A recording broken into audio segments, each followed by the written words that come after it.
Hello बच्चों, चलिए प्रश्न को समझते हैं। भारहीनता की अवस्था में जैसे कृत्रिम उपग्रह में यदि किसी केश नली को जल में डुबोया जाए तो उसमें जल का चढ़ना सामान्य अवस्था में जल के चढ़ने से किस प्रकार भिन्न होगा। मुख्य अवधारणा में हम देख सकते हैं कि जब किसी पात्र में रखे द्रव में किसी r त्रिज्या की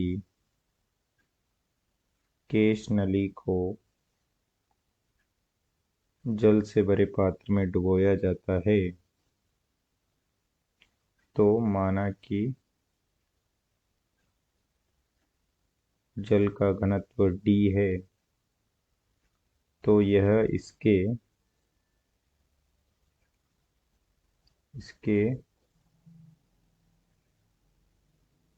h ऊंचाई तक चढ़ जाता है, क्योंकि कांच की केश नलिका में जल के द्वारा निर्मित अवतल चंद्रतल में दाब में अंतर होने के कारण h ऊंचाई के स्तंभ के द्वारा दाब का संतुलन प्राप्त किया जाता है, जहाँ चंद्रतल की त्रिज्या R है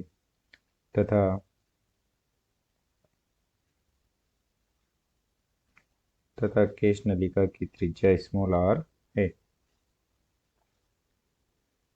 तो हम देख सकते हैं कि द्रव स्तंभ के कारण दाब संतुलित होता है पृष्ठ तनाव के कारण दाब द्वारा।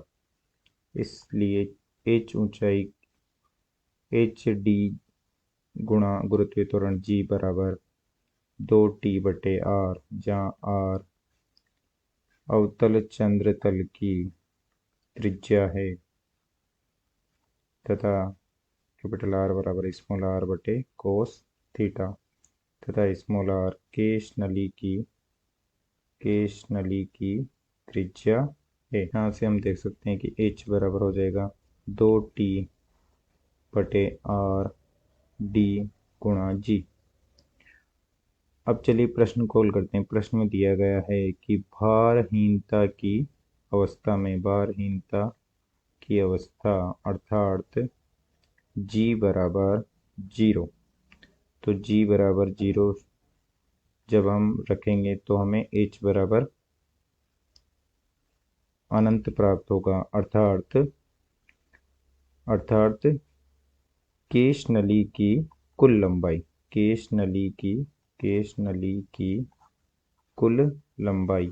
कुल लंबाई, क्योंकि हमें